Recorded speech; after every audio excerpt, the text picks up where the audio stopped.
going to Morocco on the John Fredericks Radio Network. This segment, always good to have outside voices on across the globe, as we do several times a week. That's what separates us from everyone else. And I tell you what I do. I cover, as you know, the Middle East very, very, very extensively. I cover the Middle East. I cover the Gulf. I don't mess around, and in so doing, guess what? Here's the thing, right? We go around the globe to bring you voices, and the number one news and information site that I go to every morning for news and information on the Middle East and the Gulf is InsideArabia.com. You want to bookmark it, InsideArabia.com, based right here in Washington, D.C. It's a great organization, but what's even better about it is you get all sides. You get the best insightful analysis on what is going on. You get great insightful news analysis plus great coverage.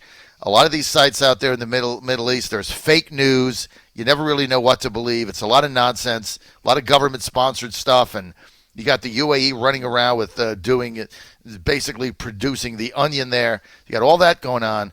But InsideArabia.com, they're going to give you the perspective you want. Go to InsideArabia.com. That's InsideArabia.com. Speaking of fake news, joining me now is one of the senior contributors for InsideArabia.com, Martin J.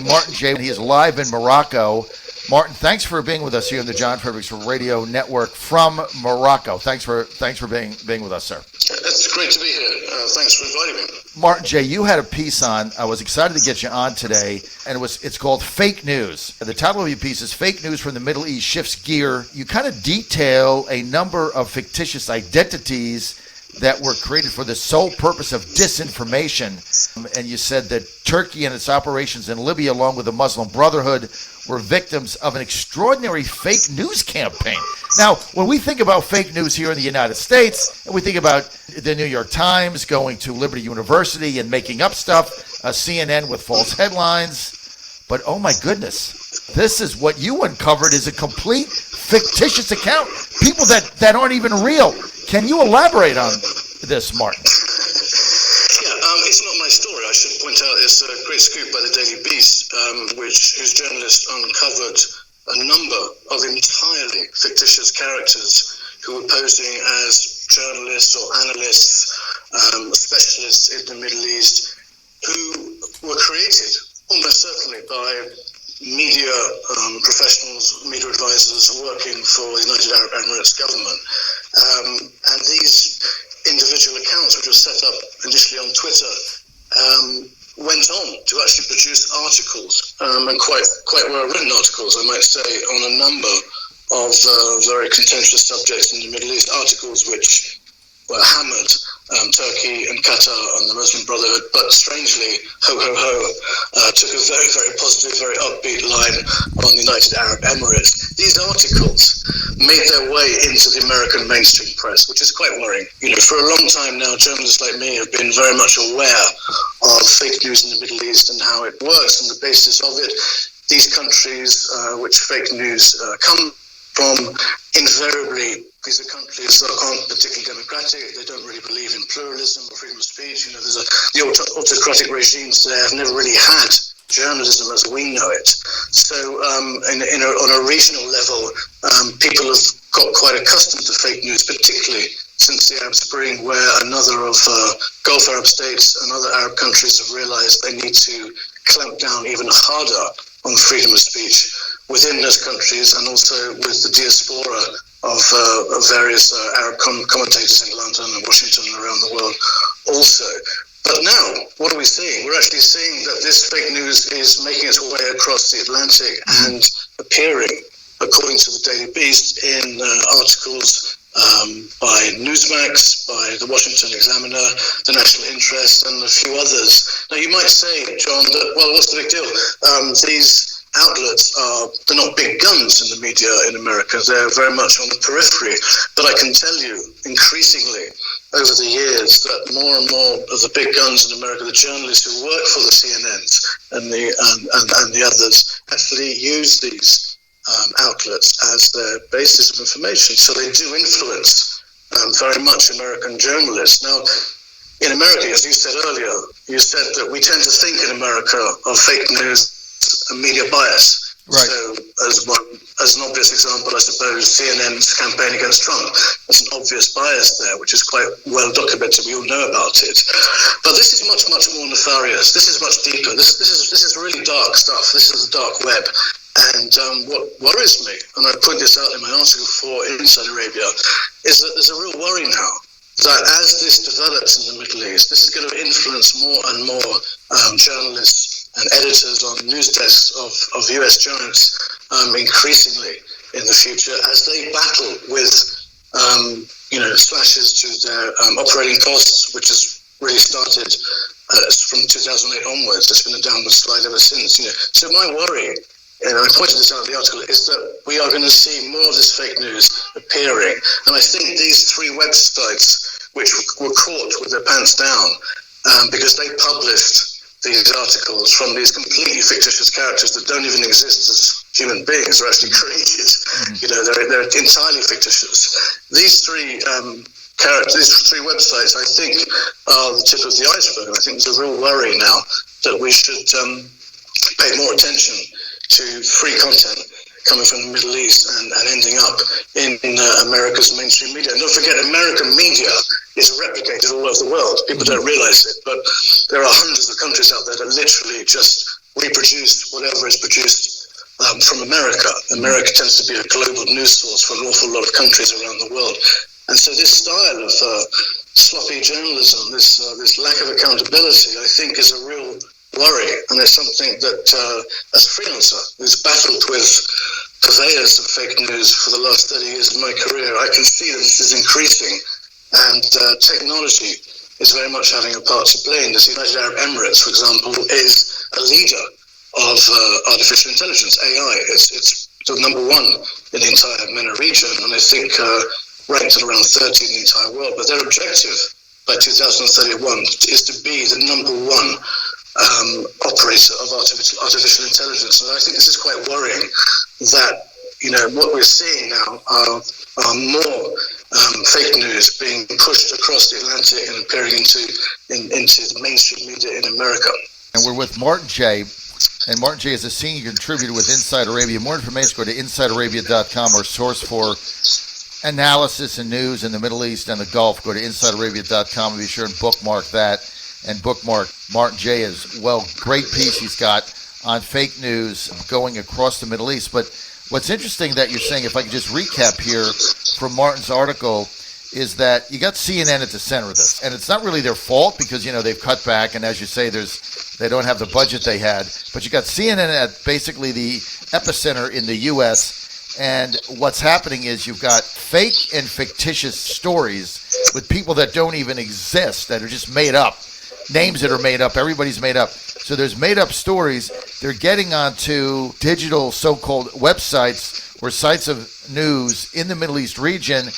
Then that's picked up by CNN. They go with it as if it's accurate.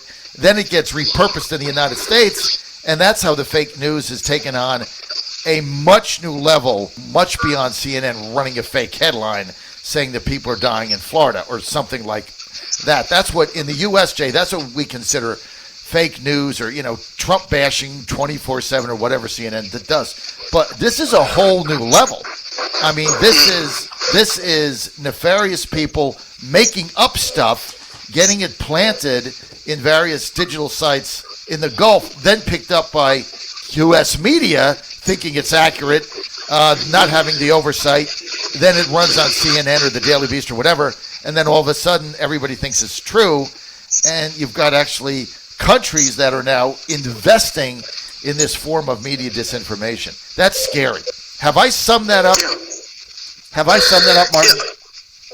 I think you've banged the nail on the head, and the worrying thing is it's the circle. It all comes back, so right. It goes into the CNNs, and perhaps journalists at CNN who are working under difficult conditions. Journalists these days are expected to write 5 or 6 stories a day, and right. Unlike the old days, their source is now the internet.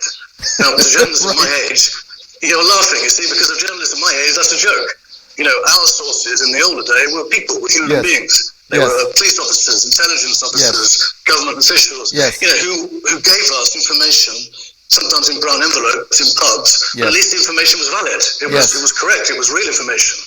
The journalists of today, who are working under incredibly difficult conditions, because now the new religion in the newsrooms like CNN or even the BBC in the UK, the new religion is free content. Free content is what everybody is now striving to achieve. It's the new business model. And it's putting guys like me out of business, because there really isn't hardly any journalism work out there anymore to do, because free content is now the new obsession of editors. It's all about getting budgets down and working with much less costs. And the interesting story about the interesting aspect of this whole story is that, the identities of these journalists weren't checked out. There was no real effort from these websites in America to actually work out if they were real or not. There was no real, they probably looked at their Twitter account, but the obsession with free content from the West is largely financial. And because of this obsession to get free content, you have new players now who are feeding information into this hungry machine, this machine which is just this rapacious lust for anything which is free. So free is the issue here. And I think, journalists need money. Journalists need paying. A journalist who doesn't need paying is a very, very suspicious character indeed. And usually isn't a journalist at all. So I think there's a lesson there for these particular websites, but on a much more macabre level. I wonder how much of this information, fake information, is actually already being planted in CNN every day, because I've had experience myself of working with CNN in 2011, and frankly, I was quite shocked at the sheer scale of the ineptitude of some of the journalists I had to work with, who I would barely call journalists. I mean, these were one particular individual who was sent to work with me from Atlanta here in Morocco, who, just didn't really have any respect whatsoever, any journalistic credit, ethics whatsoever, and was just interested in really getting a fake story together and getting it published and getting the job done. I wonder how many more people like her are in Atlanta who are being sent around the world, and who aren't really able to work under the normal confines of journalistic standards, and are just interested in getting content from anyone and anywhere, and not really looking very carefully at whether this content is real and coming from real people. I mean, I think we shouldn't actually blame the Arabs completely. I think we also have to look at our own role. The West has played a big role in this. I would say people often talk about the Second Gulf War as a sort of milestone where, fake news really started to take a hold in Western news agencies. The whole world watched CNN, as I did, with their khaki-clad immaculate correspondent standing in front of 12-foot, 15-foot sandbags, reporting, in inverted commas, on what was going on 20 miles down the road. And, we were all stunned by this. We could not believe that governments, military, could sink to this level to actually try and just hand journalists a sheet of paper with information on it and expect them to actually just replicate it verbatim. The Arab world noticed this because the Arabs were laughing at us. The Arabs had better spies, had better intel in Iraq, and knew every day whether these reports from CNN were accurate or not. And the Arabs took note of this. The Arabs looked at this situation and said, well, we've been doing this for a long time ourselves with our own people, but we didn't realize that American giants like CNN were capable of playing this game as well. So I think, there was a milestone there in 2003, and I think this was followed up and used quite vociferously by the Israelis. Most of what when I was in Lebanon for 7 years, most of what I read in the American press, I could trace back to a completely fictitious report in the Israeli press whereby an IDF general would suggest an idea that Hezbollah has an X type of rocket. And by the time it got written up in the Israeli press and then duplicated by a whole army of American Jewish academics who were obliged to write op-eds in the Washington Post and the New York Times. By the time the journalists themselves who were supposed to cover the region wrote it up, it became fact. So you go from something which is completely inference, gossip, unsubstantiated nonsense. Actually, at a certain point, it makes its way into the New York Times and the Washington Post as fact when we're reporting on Israel and Lebanon and Hezbollah. And I think the Arabs finally started to work out the game and work out how they could take advantage of that, and started to invest much, much more in technology and fake news and bots, and move away from investing in old school journalism. I mean, the Saudis, not so long ago, spent billions on subsidizing scores and scores of various media outlets right across the Middle East. They cut back a lot over the years. But what we're seeing now is less money going into journalism in any shape or form, and more money going into institutions in Washington, think tanks, public relations companies in London and Washington that are being paid scores of millions of dollars to push ideas across, and technology that creates these fake accounts, which produces this content, which finally makes its way into print. It's an amazing cycle and circle that you've uncovered. We are with Martin J. This is a fascinating segment. He is a senior contributor with Inside Arabia. Go to InsideArabia.com. That's my source for news and analysis on the Middle East and the Gulf base of Washington, D.C. I love this site, InsideArabia.com. Bookmark it. Also, Martin J. coming to you live from Morocco. Martin, it's fascinating what you're saying here, because this is just a tangled web. Governments behind it, and trying to put out this fake stuff, and how they've managed to penetrate various sites. And you say in your article, and you're right, the CNN haters like me, are going to immediately focus on CNN, but it's bigger than CNN. I mean, what you just said about journalists and being lazy and not getting sources is so true. I mean, you look at what's going on right now with the New York Times, and this went from the paper of record in the United States to now a bunch of young journalists that are so-called woke, that have a political agenda, and that's all that drives them. News doesn't have anything to do with it. I remember years ago when I ran a newspaper in Atlanta, we were investigating a police department, and I used to get a envelope dropped off behind a shrub behind the garbage dump at a Taco Bell. I mean, that was like old school, right? They would drop it off, and you'd go there ostensibly to get a taco, and you'd stop behind the dumpster and pick the thing out of the shrub.